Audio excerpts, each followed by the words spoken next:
Kuwait ആസ്ഥാനമായ Kuwait കലാ ട്രസ്റ്റിന്റെ പുരസ്കാരം നടൻ ഇന്ദ്രൻസിന് 1.5 ലക്ഷം രൂപയും ശില്പവും അടങ്ങുന്ന പുരസ്കാരം ഓഗസ്റ്റ് 3-ന് സമ്മാനിക്കും.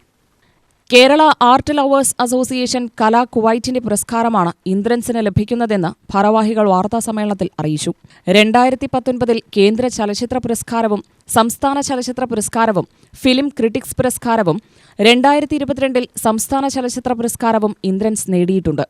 നേരത്തെ മുൻമന്ത്രി Paloli Muhammad Kutty, ONV Kurup, professor MK Sanu, Sreekumaran Thampi, Murukan Kattakada, Ashokan Charuvil, Vidyadharan master, Nilambur Ayisha, KPAC Sulochana, Benyamin തുടങ്ങിയവർക്ക് അവാർഡ് നൽകിയിരുന്നു. ഓഗസ്റ്റ് 3-ന് കണ്ണൂരിൽ പ്രതിപക്ഷ നേതാവ് പിണറായി വിജയൻ അവാർഡ് ദാന ചടങ്ങ് ഉദ്ഘാടനം ചെയ്യും.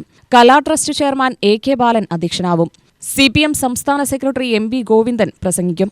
SSLCയിൽ ഉന്നത വിജയം കരസ്ഥമാക്കിയ കുട്ടികൾക്ക് 7,500 രൂപ എൻഡോവ്മെന്റും ഷീൽഡും ചടങ്ങിൽ നൽകും. ട്രസ്റ്റ് ചെയർമാൻ AK ബാലൻ, സെക്രട്ടറി സുദർശനൻ കളത്തിൽ, ട്രഷറർ ബിജു കണ്ടക്കൈ എന്നിവർ പാലക്കാട് CPM ജില്ലാ കമ്മിറ്റി ഓഫീസിൽ നടത്തിയ വാർത്താസമ്മേളനത്തിലാണ് അവാർഡ് വിവരം പ്രഖ്യാപിച്ചത്.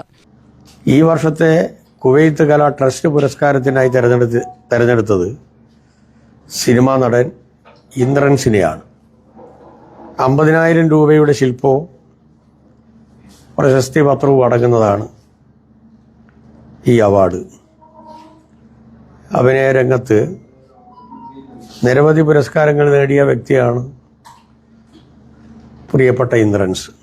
ഞാനിന്ന് രാവിലെ അദ്ദേഹത്തോട് വിളിച്ച് ഈ അവാർഡിൻ്റെ കാര്യം സൂചിപ്പിച്ചിരുന്നു. അദ്ദേഹം സന്തോഷത്തോടു കൂടി സ്വീകരിക്കുകയാണ് ചെയ്തിട്ടുള്ളത്.